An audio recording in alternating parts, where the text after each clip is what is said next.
Hey guys, it's Kelly and Daniel from fitnessblender.com, and today we want to tackle or debunk a myth that drives us both crazy, and that is regarding the thigh gap. So one of the big problems with shooting for a thigh gap as a goal in terms of fitness is that, well, number one, it has nothing to do with your fitness. Number two, it doesn't even have to do with having a healthy body weight. It has more to do with your bone structure. So I see these people that are just killing themselves, almost literally, starving themselves, working out way too hard, doing the wrong kind of workouts in order to try to get a thigh gap when it really comes down to your bone structure, which is basically for me to say I want a thigh gap, for a person to say I want a thigh gap is like me saying I would like to be 6'5".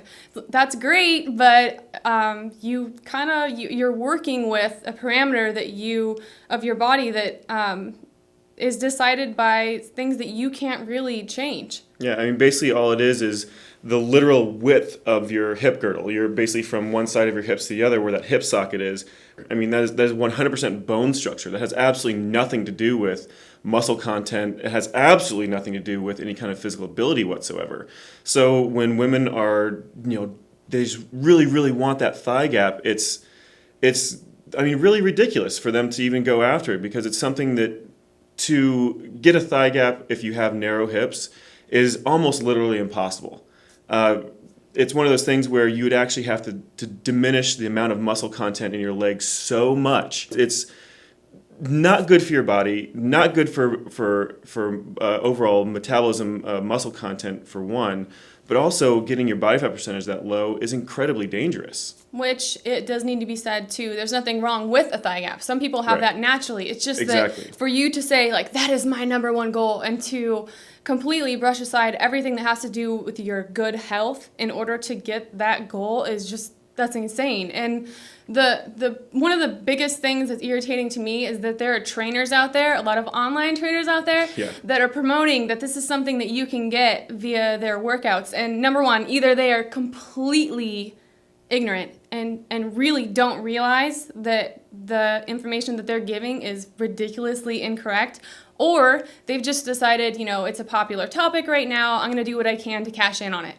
So, I mean... That's probably one of the things that infuriates us about it the most is, okay, there are always going to be people who don't quite understand what all a thigh gap entails. They don't understand that it's actually a structural thing as opposed to a muscle content or a physical ability type thing.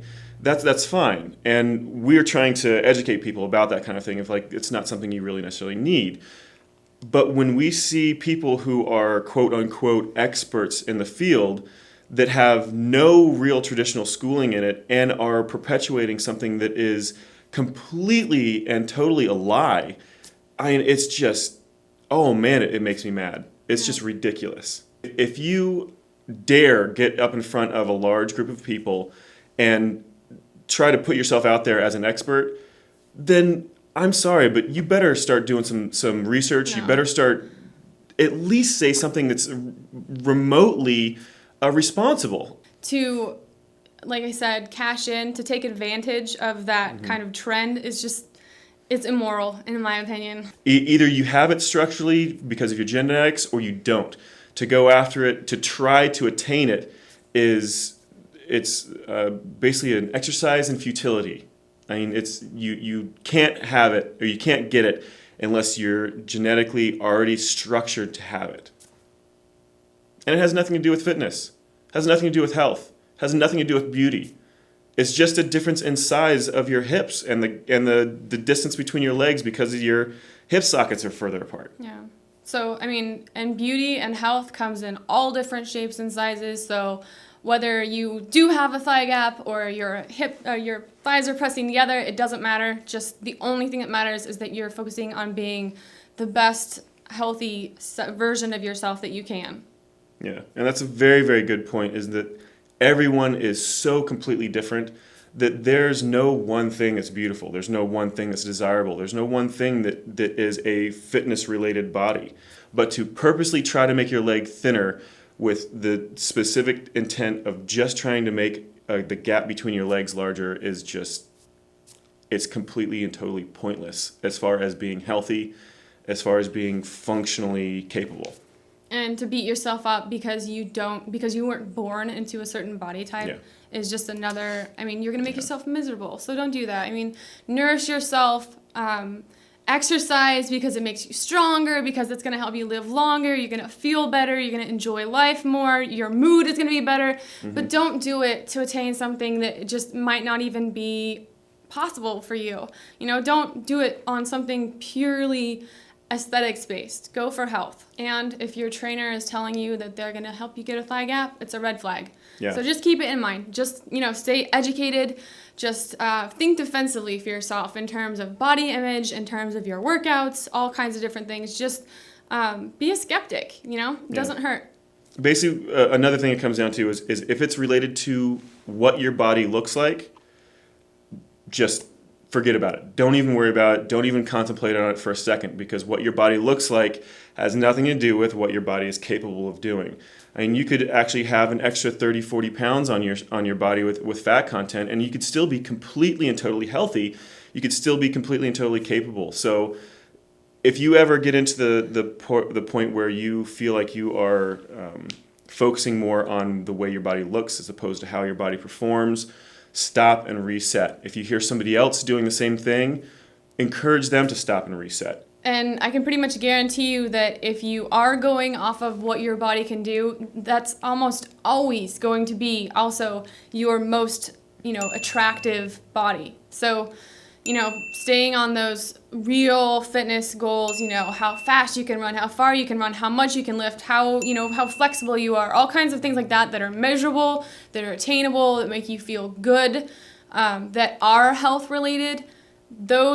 Attaining those same goals are going to be the ones that, like, magically you're going to look at yourself and go, okay, my body's following suit here, you know, like, this is starting to make sense. I'm looking more fit. If you make those your aspirations versus those really empty physical goals, you're going to end up with the kind of body that you want anyway. To recap, the overall message here is that all different shapes and sizes are beautiful, and that you should not beat yourself up in order to attain something that you really may not be able to achieve anyway, because it comes down to something like bone structure and because it has nothing to do with your health. So we hope you enjoyed watching this. I know it was a little bit of a rant. Yeah, definitely a bit of a rant, but it's something we feel really, really strongly about. So we hope you got a little bit out of this and that you focus more on trying to really improve your body off of what it can do as opposed to what it looks like in the future. So thank you for watching, and I'll see you guys next time. Hey everybody, this is Daniel and Kelly from furnished.com. Hold on just 1 second. I'm hungry. Yeah. Anything to say about this? Daniel's sad because he doesn't have a thigh gap. Oh my god. What is funny to you? It's funny. Okay.